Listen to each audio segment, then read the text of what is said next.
මගේ දෝනිට අවුරුදු 16යි. එයා කළුයි. ඉතින් කළු කියන්නේත් ලස්සන පාටක් නේ. මගේ දෝනිට අවුරුදු 16යි. මම එයාට කැරට් ජූස් වගේ හැමදාම දෙනවා. එයා කළුයි. මෝර ගුලියකුත් දෙනවා. හැමදාම ඒව දුන්නට කමක් නැද්ද? ඉතින් කළු කියන්නේත් ලස්සන පාටක් නේ. ඔව්, එයා ලස්සනයි. ලස්සන ඇස් දෙකක්, ලස්සන කොණ්ඩයක් එහෙම තියෙනවා. කැරට් උනත් කොඩ් ලිවර් උනත් දෛනිකව ලබාගත යුතු ප්‍රමාණයක් තියෙනවා.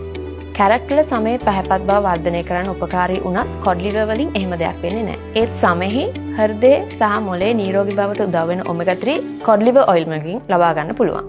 ඉතින් ඔය එක එක ක්‍රීම් ಜಾති ගෑවට අත් එක පාටක් මූණ එක පාටක් වෙනවනේ. බයෝවිටා ගැන දන්නවද?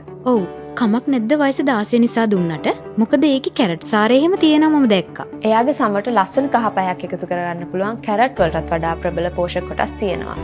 බෙහෙත් නෙල්ලි, කෝමාරිකා, වැල්මි වගේ. ඒ වගේම සාමාන්‍ය කොඩ් ලිවර් ඔයිල් වලටත් වඩා ප්‍රබල ඩීප් සී ෆිෂ් ඔයිල් එකක් තියෙනවා. මේ ඔක්කොම ටීන්ස් එකේ තියෙනවද? ඔව්. කැරට්, වැල්මි, බෙහෙත් නෙල්ලි, කෝමාරිකා වගේ අඩංගුයි කියන්නේ. බයෝවිටා ටීන්ස් දෝනිට බියුටි සැලෝන් එකක් නේ.